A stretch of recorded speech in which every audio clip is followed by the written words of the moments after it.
Halo teman-teman, hari ini aku mau cerita tentang 3 alasan kenapa pemilu Indonesia itu lebih adil daripada pemilu Amerika Serikat. Menurutku, gitu. Nah, kenapa aku pilih topik ini? Karena dulu waktu aku kuliah HI, sistem politik Amerika Serikat itu mata kuliah favoritku. Dan aku pernah ikut CPNS di KPU. Jadi aku compare kok ternyata sistem pemilu di sana sama di sini tuh beda banget dan ternyata jauh lebih adil di sini kalau menurutku.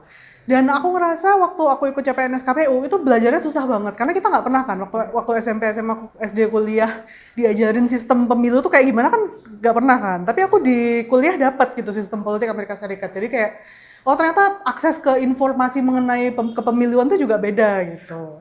Next.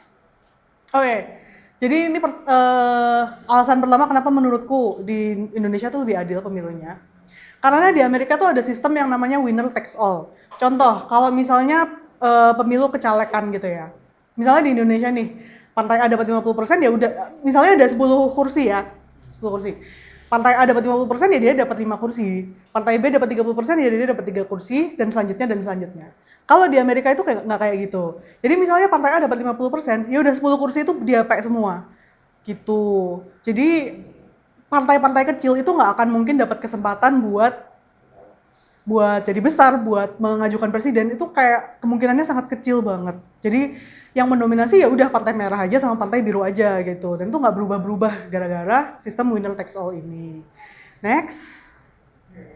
Nah terus kedua ini yang menurutku bikin pemilu Indonesia lebih adil itu karena kenapa? Di Indonesia itu kan kita voting langsung ya. Jadi suara kita itu langsung ini cuma suara ya BTW.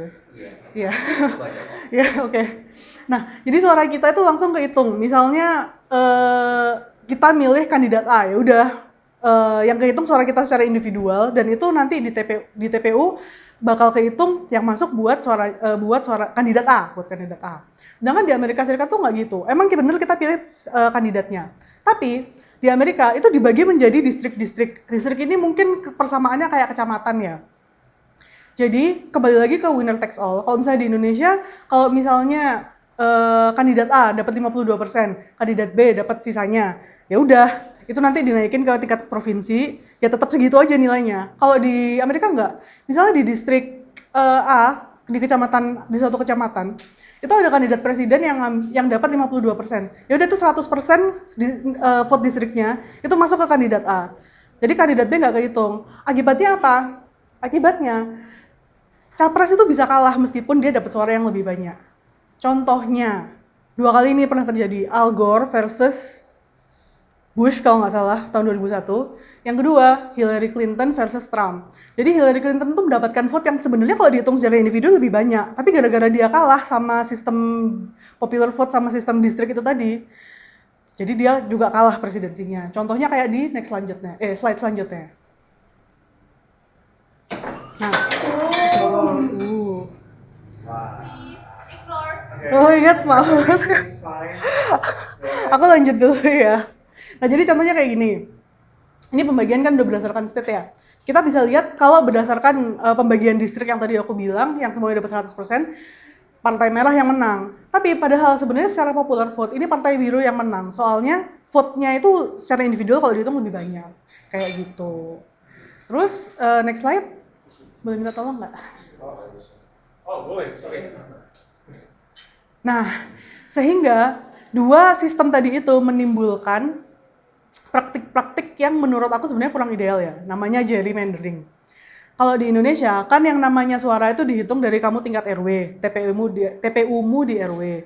Habis itu naik lagi ke kelurahan, terus naik ke kecamatan, provinsi dan seterusnya sampai nilaimu suaramu dihitung secara nasional. Kalau di Amerika tuh enggak, dihitungnya tuh berdasarkan distrik. Jadi kan tadi tuh yang menang yang mayoritas tuh ya. Garis distrik itu bisa digeser agar sesuai dengan hasil suara mayoritas yang diinginkan. Maksudnya gimana? Coba kita lanjut ke next slide dulu. Oke, misalnya di antara 50 orang itu yang milih partai merah itu ada 40% dan partai biru ada 60%. Kalau pembagiannya seperti ini kan adil ya, semuanya dapat sesuai dengan representasi yang pas. Jadi yang birunya 60%, yang merahnya 40%. Nah kalau garis pembagiannya kayak gini, Jadinya semuanya ini Pantai Biru yang menang. Ya kan, karena ini udah mayoritas, berarti ini dianggap biru semua yang menang. Ini juga mayoritas, ini dianggap biru semua yang menang gitu. Bandingannya kalau ini kan emang biru yang menang semua.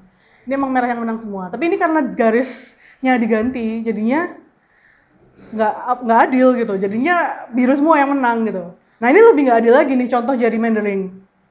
Pembagian garisnya tuh mereng-mereng kayak gini. Jadi garisnya tuh tidak sesuai dengan bentuk kelurahan yang sebenarnya gitu. Jadi meskipun seharusnya yang menang itu Pantai Biru, tapi di sini yang menang Pantai Merah karena bentuk garisnya kan menyesuaikan gini ya. Jadi seolah-olah oh ini merah menang, ini merah menang, ini merah menang juga. Seolah-olah merah yang menang padahal yang menang itu biru. Kayak gitu. Nah, next slide. Nah, kenapa namanya gerrymandering? Karena orang pertama yang membuat sistem kayak gini tuh namanya Pak Jerry, itu orangnya. Terus, karena kan awalnya tuh sebuah kecamatan, kelurahan, distrik, itu bentuknya rapi nih, kotak-kotak kayak gini. Karena di gerrymandering bentuknya jadi melungker-melungker kayak salamander. Jadi kalau digabungin gerrymander gitu. Oke, next slide. Oke, akhir kata, somewhere inside all of us is the power to change the world. Jadi kita jangan sampai golput ya guys, karena ternyata walaupun kita tinggal walaupun kita WNI, tapi ternyata masih banyak hal yang lebih baik di Indonesia daripada di Amerika. Selain ini juga kita punya BPJS, kita punya KRIS, di sana nggak ada.